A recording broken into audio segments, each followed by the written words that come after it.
नमस्कार, IND 121 में आपका स्वागत है। मैं हूं आपके साथ नवीन पुरोहित और आज हमारे साथ चर्चा करने के लिए मौजूद हैं मध्य प्रदेश सरकार के परिवहन एवं राजस्व मंत्री गोविंद सिंह राजपूत जी। गोविंद जी, आपका IND 24 में बहुत बहुत स्वागत है। बहुत बहुत नमस्कार। गोविंद जी, जिस प्रकार से कुछ महीनों पहले ये लग रहा था कि जब आप लोगों ने महाराज ज्योतिरादित्य सिंधिया जी के साथ कांग्रेस को छोड़ा कतिपय कारणों से, तो बड़ी अनिश्चितता थी, एक तरह से भविष्य दांव पर था। एक बड़ा निर्णय आप लोगों ने लिया और जनता ने उस निर्णय पर मोहर लगाई। एक ही समय में दो बार जनता के समक्ष जाना एक ऐसे मसले को लेकर जिस पर तमाम नकारात्मक प्रतिक्रियाएं थीं, तमाम नकारात्मक माहौल था। अब स्थिति ऐसी हो रही है कि गोविंद जय जय जैसी। तो भारतीय जनता पार्टी में इस सहजता के साथ रमने और जमने का कारण क्या है? देखिए, जहाँ तक मैं अपनी व्यक्तिगत बात करूं तो मेरा विधानसभा में 25 साल से पुराना नाता था जी। 25 साल से एक परिवार की तरह पूरे सुरकी विधानसभा के लोग और हम लोग रहते हैं। ना मैं विधायक होता हूँ वहाँ, ना मंत्री होता हूँ, ना वहाँ का कोई आदमी मुझसे कभी मिल सकता है, बात कर सकता है। हर सुख दुख की घड़ी में उनके हम साथ रहते हैं। उसका मुझे बहुत लाभ मिला। जब मैं भारतीय जनता पार्टी में गया तो मुझे भी लग रहा था कि अब बहुत बड़ी परीक्षा की घड़ी है। इस परीक्षा की घड़ी में पता नहीं लोग साथ रहेंगे नहीं रहेंगे, पर जब मैंने लोगों से बात करना शुरू की, लोगों से मिलना शुरू किया, तो धीरे धीरे मुझे ऐसा लगा कि माहौल बदल रहा है और लोगों की सोच भी है कि जैसा आप रहेंगे, जहां आप रहेंगे वहां हम आपके साथ रहने को तैयार हैं। और नतीजा ये निकला कि करीब 80% लोग कांग्रेस से भाजपा में हमारे साथ आ गए, तो उसका मुझे बहुत लाभ हुआ। दूसरा, भारतीय जनता पार्टी की अच्छाई ये है कि भारतीय जनता पार्टी जो हम सुनते थे कि एक कैडर पार्टी है, सबको साथ लेके चलने वाली पार्टी है, कार्यकर्ता को सम्मान देने वाली पार्टी है, कार्यकर्ता आधारित पार्टी है, तो वो मुझे सब कुछ न केवल चुनाव में देखने को मिला बल्कि सच भी है। भारतीय जनता पार्टी में कार्यकर्ता किसी नेता से कितनी नाराज रहे जी, पर वो चुनाव के समय भारतीय जनता पार्टी के काम करते पाया जाएगा। और भारतीय जनता पार्टी का वोटर भारतीय जनता पार्टी को ही वोट देगा, उसे वोटा नहीं करेगा। तो अब तो खैर समय बदल गया।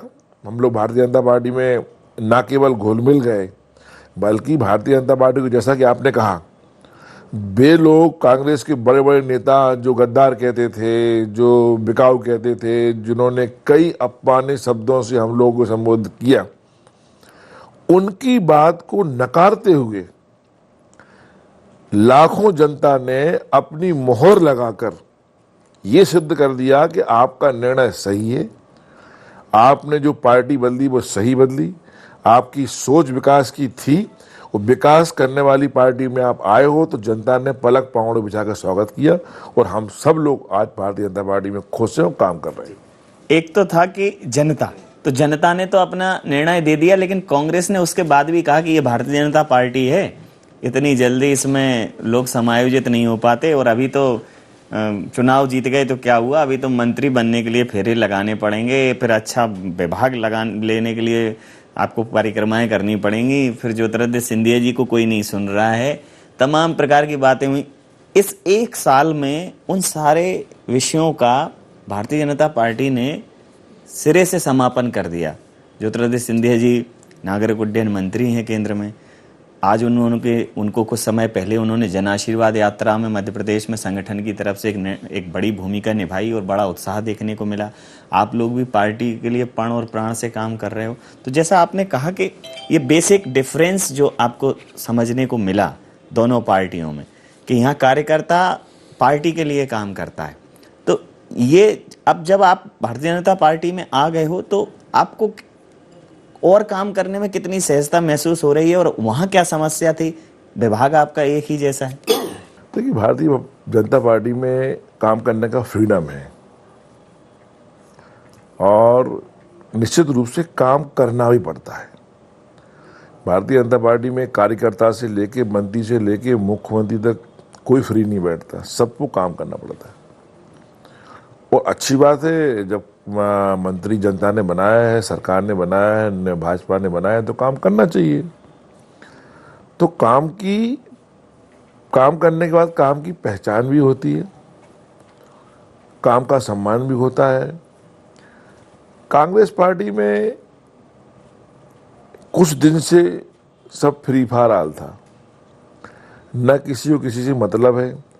आप क्या कर रहे हो, कहाँ जा रहे हो, घर पर सो रहे हो, विधानसभा में जा रहे हो, कॉन्स्टिट्यूंसी में जा रहे हो, ये सब कल भी था, मैं समझता हूँ आज भी है। अब बहुत पहले कांग्रेस पार्टी में भी रिपोर्टिंग होती थी, काम क्या करना है क्या नहीं करना है उस पर भी तय होती थी रूपरेखा, लेकिन अब वो सब वहाँ बंद है।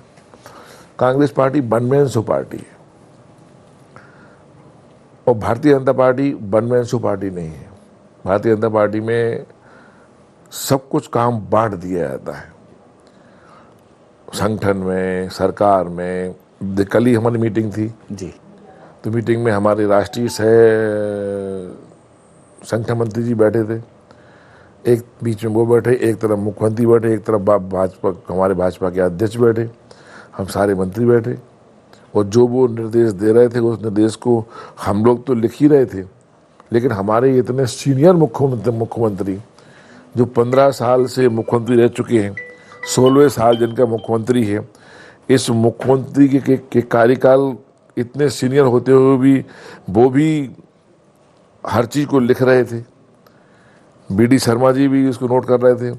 तो कहने का मतलब ये कि जब कोई बड़ा संगठन का हो या नेता कोई चीज़ चर्चा करता है तो उसको बाकायदा बारीकी से उस पर चिंतन होता है, मनन होता है और काम होता है। जी। अब चूंकि आपने एक ही कार्यकाल में दो लोगों को, प्रदेश के कद्दावर दोनों चेहरे हैं, कमलनाथ जी और शिवराज जी। कमलनाथ जी अभी नेता प्रतिपक्ष भी हैं कांग्रेस के और प्रदेश अध्यक्ष भी हैं, और वो अभी भी मैदान में टिके हुए हैं कि वो मुख्यमंत्री बतौर वापस आएंगे।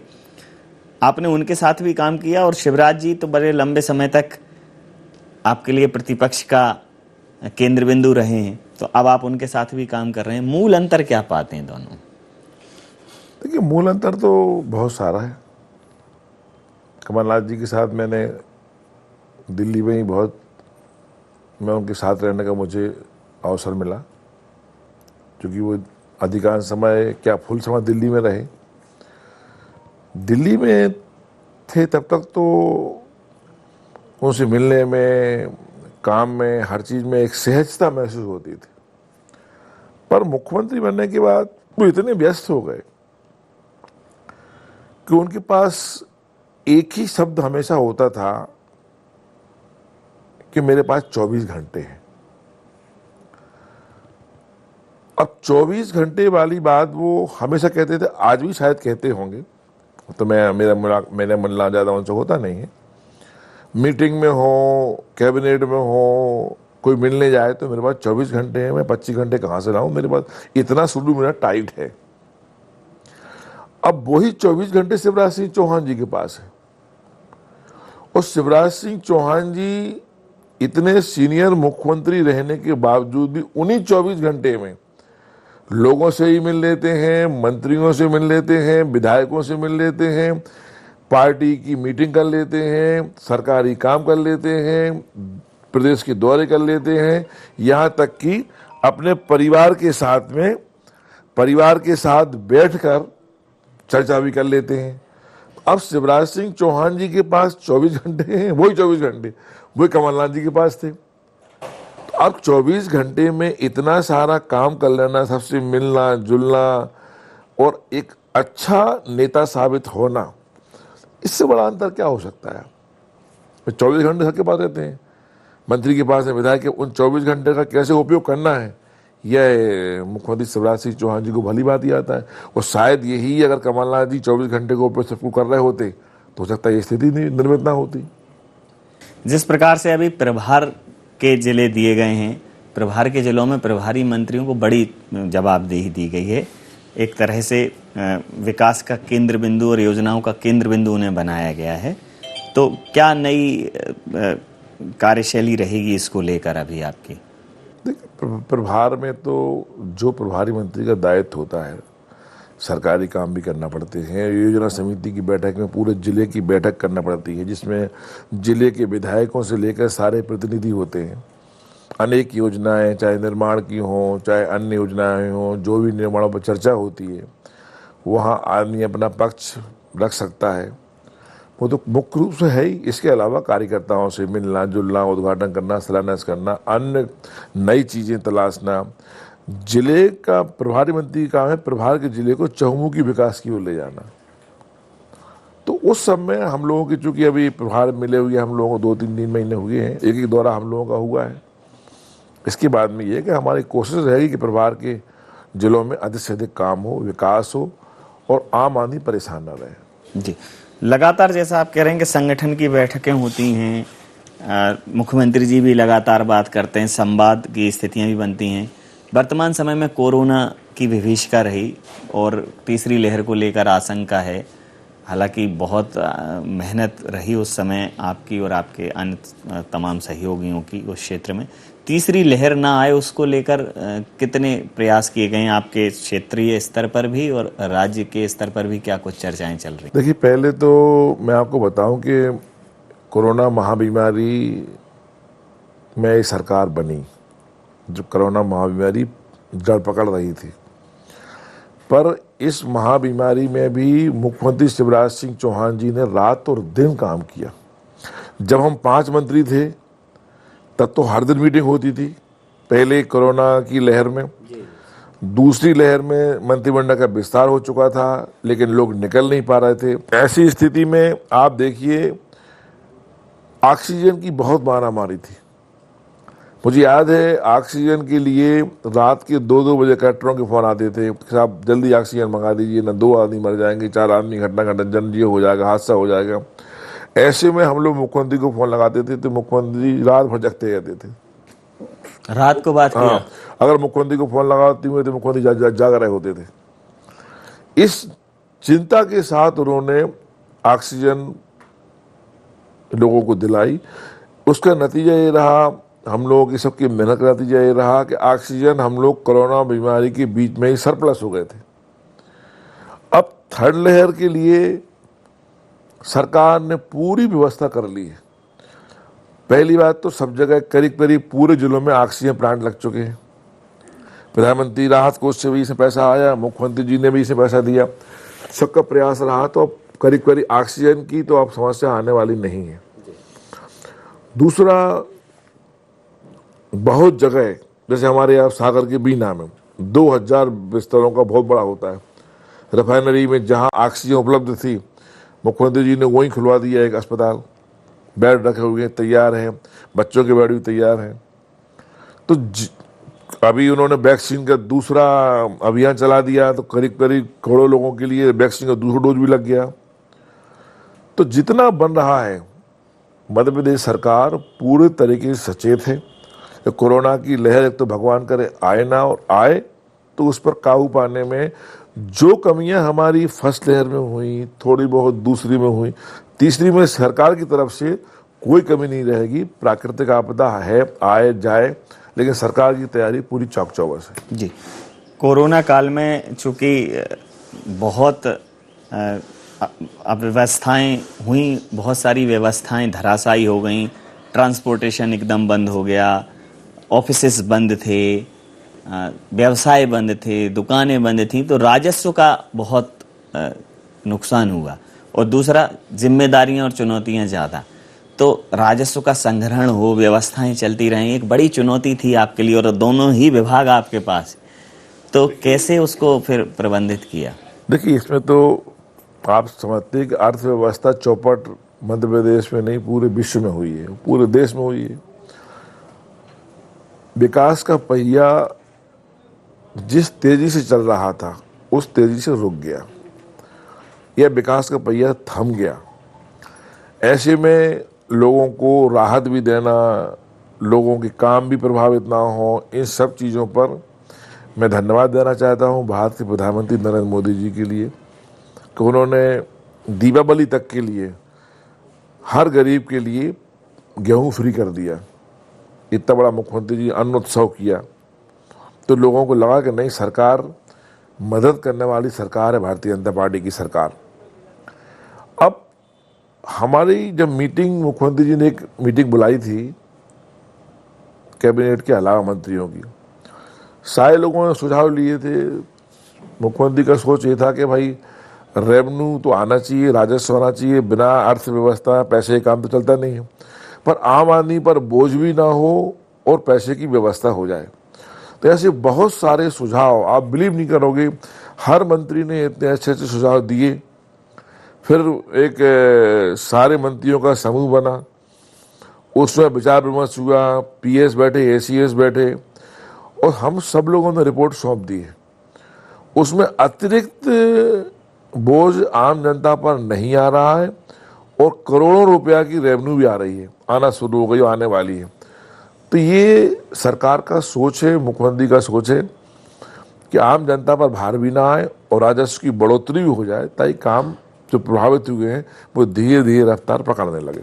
जी, बुंदेलखंड अंचल में अब आप देखें, गोपाल भार्गव जी, भूपेंद्र सिंह जी, आप स्वयं, एक बड़ा प्रतिनिधित्व बुंदेलखंड अंचल को इस बार सरकार में मिला है। तो बुंदेलखंड को, वैसे तो बुंदेलखंड बहुत समृद्ध है साहित्यिक दृष्टि से, भौगोलिक दृष्टि से, आध्यात्मिक दृष्टि से, लेकिन कहीं ना कहीं उसको कहते हैं कि भाई थोड़ा सा पिछड़ा हुआ है विकास की दौड़ में। तो इस बार आप लोगों के भागीरथी प्रयास बुंदेलखंड को प्रदेश का सबसे गौरवशाली देखिए, बुंदेलखंड क्षेत्र घोषित करें, और खास करके सागर डिवीजन है, बहुत बड़ा संभाग है, लेकिन सागर, जबलपुर, भोपाल, ग्वालियर, यहाँ तक कि रीवा की अपेक्षा निश्चित रूप से हम लोग पिछड़े थे। अब काम शुरू हुए हैं और तेजी से शुरू हुए हैं। सागर आप आए, सागर का तालाब सागर की शान है। कई सालों से सागर के नाम पर, तालाब के नाम पर पैसा आ रहा है, खाया जा रहा है, भ्रष्टाचार हो रहा है, पर काम दिखता नहीं था। अब 100 करोड़ रुपया आया है तो पूरा तालाब साफ हो रहा है, तालाब के बाजू से एक बाईपास बन रहा है जैसा कि भोपाल में बना हुआ है, बहुत सुंदर, कुछ दिन बन के तैयार हो जाएगा। रोडें बहुत सुंदर हो रही हैं। सागर स्मार्ट सिटी में बहुत तेजी से काम कर रहा है। बड़े बड़े काम अब सागर में और सागर के आसपास भी हो रहे हैं, हम लोग की विधानसभा में हो रहे हैं। तो मैं समझता हूं कि अगले 2-4 साल में आपको सागर जिला, सागर संभाग, बुंदेलखंड भी विकास की नई राह पर दिखेगा। जी, ज्योतिरादित्य सिंधिया जी जब से नागरिक एवं उड्डयन मंत्रालय का उन्होंने प्रभार संभाला है, मध्य प्रदेश को उन्होंने फ्लाइट्स की तमाम सौगातें दी हैं। खजुराहो में भी एयरपोर्ट है, खजुराहो एयरपोर्ट की कनेक्टिविटी और बढ़े, बुंदेलखंड के बाकी ज़िले, बाकी शहर खजुराहो से कनेक्ट हों, उसके लिए आप स्वयं, अभी बातचीत हुई है आपकी सिंधिया जी से, आप उनके साथ आशीर्वाद यात्रा में भी थे, तो ये इसका कुछ लाभ मिलेगा अभी आपके? देखिए, हम लोगों की बात भी हुई है और सिंधिया जी का सोच ये है, जो जहाँ तक मैंने उनकी बात से सुना, उनका सोच ये है कि हर छोटी जगह से पहले बड़े मुख्यालयों पर फ्लाइट हो और बड़े मुख्यालयों से राष्ट्रीय मुख्यालयों में फ्लाइट हो। जैसे उनका सोचना है कि रीवा फ्लाइट नहीं है तो रीवा से भोपाल आ जाए, जबलपुर से भोपाल आ जाए, या जबलपुर से फिर दिल्ली, दिल्ली से फिर आगे बढ़े, इंदौर से उन्होंने सोचना है कि विदेश के लिए फ्लाइट जाए। तो बहुत तेजी से उन्होंने काम शुरू किया है, बहुत तेजी से। मैं समझता हूँ कि बहुत कम लोग तेजी से काम करते हैं। और मैं दिल्ली गया था, देखा कि उनके पास पूरे देश के लोग, हर आदमी फ्लाइट मांग रहा है, मंत्री हों, सांसद हों। तो उनका सोच है कि पूरे देश में वायुसेना का विस्तार बहुत तेजी से हो। और आजकल हम देख रहे हैं कि एक जमाना था जब फ्लाइट खाली चलते थे, अब तो जहाज का ये हाल है कि पाँव रखने को जगह नहीं है, बिल्कुल ठीक, फुल चल रहे हैं। तो हर आदमी समय बचाने के हिसाब से जल्दी जाना चाहता है। इस दिशा में नागरिक उड्डयन विभाग है, मैं जो काम कर रहे हैं सिंधिया जी, मैं समझता हूँ बहुत अच्छा है और उसके बहुत ज़्यादा लाभ आने वाले समय में मिलेंगे। कई जिलों में अभी हवाई सेवा नहीं है, उस तरफ भी हम सबका प्रयास है, मुख्यमंत्री जी का प्रयास भी है कि मध्य प्रदेश के जिन जिलों में अभी हवाई सेवाएं नहीं है वहाँ भी शुरू की जाए। जी, जिस प्रकार से कांग्रेस की अगर मैं बात करूं तो उनको वो कह रहे हैं कि शुरुआत में जनता समझ नहीं पाई, क्योंकि बहुत कम समय मिला जनता को जब आप 29 उपचुनाव हुए थे। अभी जो मुख्य चुनाव आ रहे हैं ना, अभी दमोह के चुनाव से वो बहुत कॉन्फिडेंस में हैं, एक आत्मविश्वास है उनके अंदर कि दमोह में जिस प्रकार से कांग्रेस को जीत मिली है, तो वो ये कह रहे हैं कि जो वो कह रहे थे वैसा ही सबक जनता आपको 2023 में सिखाने वाली है भारतीय जनता पार्टी। अब 2023 को तो बहुत समय है अभी, और कांग्रेस तो देखिए चुनाव में जीत हार की बात नहीं है, पर मैं इतना जानता हूं कि जिस हिसाब से प्रधानमंत्री नरेंद्र मोदी जी पूरे देश में काम कर रहे हैं और जिस हिसाब से मध्य प्रदेश में हमारे मुख्यमंत्री शिवराज सिंह चौहान जी काम कर रहे हैं और उनकी पूरी टीम, उससे आम जनता में आज भी अगर ग्राफ कहीं बड़ा है तो भारतीय जनता पार्टी का है। और शिवराज सिंह चौहान जी लोकप्रिय मुख्यमंत्री हैं। आप गांव में तुलना कर लीजिए, कांग्रेस के पास में अब लीडरशिप नहीं है, और कांग्रेस की अच्छाई ये है कि नई लीडरशिप को वो आने देना चाहती भी नहीं है। जो दो नेता यहाँ हैं, वो दो नेता अभी अगले 10 साल तक और राजनीति करना चाहते हैं, और जनता चाहती है कि नई लीडरशिप हो। इस हिसाब से मैं समझता हूं अभी कांग्रेस से बहुत बड़ा वैक्यूम है। 2023 में क्या होगा क्या नहीं होगा, ये तस्वीर स्पष्ट है कि भारतीय जनता पार्टी की सरकार फिर बनेगी और इससे ज़्यादा बहुमत से बनेगी। अंतिम प्रश्न है, और ना ये राजनीतिक पृष्ठभूमि से जुड़ा हुआ है ना आपके विभागों से। मतलब गोविंद राजपूत जी को लोग मैन ऑफ ग्लैमर बोलते हैं, खुश मिजाज खुश दिल इंसान, लोगों के साथ जुड़ने वाला, क्रिकेट विकेट खेलने वाला, ये स्टाइल के साथ रहने वाला, ये जो है राजनीति में अक्सर लोग कर नहीं पाते हैं। मतलब राजनीति में लोगों का व्यक्तिगत जीवन समाप्त सा हो जाता है, उनकी अपनी एक कहते हैं कि वो कुछ उनको रहता नहीं है। लेकिन गोविंद सिंह राजपूत जी नए स्टाइल के ड्रेस, नए कपड़े, लोगों के बीच में तरह तरह के उत्सव आयोजन, ये छूटता क्यों नहीं है? इसमें मेरा सोचना ये है कि आदमी के जो अंदर है वो उसके बाहर भी होना चाहिए। अगर आप कपड़े पहनने का आपको शौक है आप पहनो, कौन मना करता आप ना पहनो। खेलने का आपको शौक है आप खेलिए, गाने का आपको शौक है गाओ, क्रिकेट का शौक है क्रिकेट खेलिए। वो काम जो जनता की आंखों को अच्छे लगें, वो काम करने में मैं समझता हूं कोई बुराई नहीं। आप किसी से लड़ झगड़ रहे हो, आप सड़क पर दारू पी रहे हो, आप किसी के मकान में कब्जा कर रहे हो, आप दादागिरी कर रहे हो, गलत है। राजनीतिक जीवन में ये कभी नहीं करना चाहिए। आप जनता के प्रतिनिधि हो, जनता आपको चुनती है, पर जनता ये चाहती है कि आप जिस माहौल में, जिस परिवेश में जनता ने आपको देखा है, वो मैं समझता हूं अगर आपका रूप एक्चुअल चल रहा है जी, तो वो आपकी छवि जो है ना, जो जनता में है वो ही रहेगी। बिल्कुल ठीक। आप अंदर से कुछ हो और दिखाने के लिए कुछ हो तो जनता समझती है कि आप ढोंग कर रहे हो। तो मैं समझता हूं कि आप तो देखिए, ये तो जनता ने आपको जिस रूप में स्वीकार कर लिया उस रूप में आप स्वीकार हो जाओगे। तो मैं समझता हूं कि जो जीवन में है वो सच वो अंदर की छिपाने की आवश्यकता नहीं है। हाँ, ये जरूर है कि राजनीतिक जीवन में है, और राजनीतिक जीवन इतना आसान नहीं होता जो दिखता है। हम लोग सुबह से लेकर रात तक काम करते हैं, जनता के लिए समर्पित रहते हैं, घर परिवार से भी नहीं मिल पाते हैं। और भारतीय जनता पार्टी में तो काम ही काम है, ठीक बात। यहाँ बैठने का तो कोई मतलब ही नहीं है। इतना काम करना पड़ता है तो काम करने में अच्छा भी लगता है। जब हम देखते हैं कि हमारे सारे नेता काम कर रहे हैं, हमारे मुख्यमंत्री जी, तो आप देखते हैं कि मैं तो ताज्जुब करता हूँ।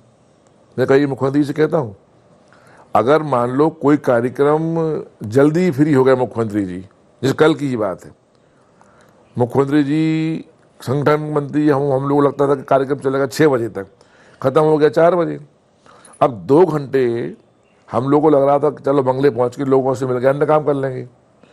हमको लगा मुख्यमंत्री जी घर चले जाएंगे, हो सकता है 1 घंटे आराम कर लें, लेकिन मुख्यमंत्री जी वहीं बोले कि मेरे पास 2 घंटे हैं, मैं लोगों से पूरों से मिलूंगा, पूरे जिले से मिलना चाहता हूं, मैं यहीं बैठूंगा। तो जिस आदमी के मन में दिन रात काम करने की लगन हो, उस आदमी के साथ काम करने में मजा भी आता है। तो हमारे अध्यक्ष हों BD शर्मा जी हों, हमारे संगठन मंत्री सुभाष भगत जी हों, हमारे मुख्यमंत्री जी हों, और हमारे जो अभी हम देखते हैं कि जो हमारे 6 राज्यों के प्रभारी सह संगठन मंत्री जी जो शिव प्रसाद जी हैं, वो भी मैं देखता हूं कि इतने 6 राज्यों के प्रभारी हैं और इतने सहज होकर इतनी मेहनत करते हैं। तो ऐसे नेताओं के साथ काम करने में मजा आता है। तो हम लोग जो थोड़े आलसी थे वो भी खत्म हो गया आलस हम लोगों का, और तेजी से दौड़ने लगे। तो जो अंदर है वही बाहर है, जैसे हैं वैसे हैं, जनता ने उसी रूप में स्वीकार किया है और वह सिलसिला अनवरत जारी है। डूबकर जिसमें उबर पाएंगे न जीवन भर, एक आंसू का कतरा वो समंदर निकलेगा। मेरे ओंठों पे दुआ उसकी जुबां पे गाली, जिसके अंदर जो छुपा होगा वही बाहर निकलेगा। तो जो हमारी रियलिटी है वो तो अंततः सामने आ ही जाती है, और जनता इस वास्तविकता को, इस रियलिटी को बहुत अच्छे से समझती है। कांग्रेस को चेतावनी भी दी है कि वो भी अगर अपनी रियलिटी समझ ले तो बेहतर है। IND 1-1 में नहीं, आप बने रहिए IND 24 के साथ। आपने इतना वक्त हमें दिया, हमारे साथ समय साझा किया, बहुत धन्यवाद। बहुत धन्यवाद।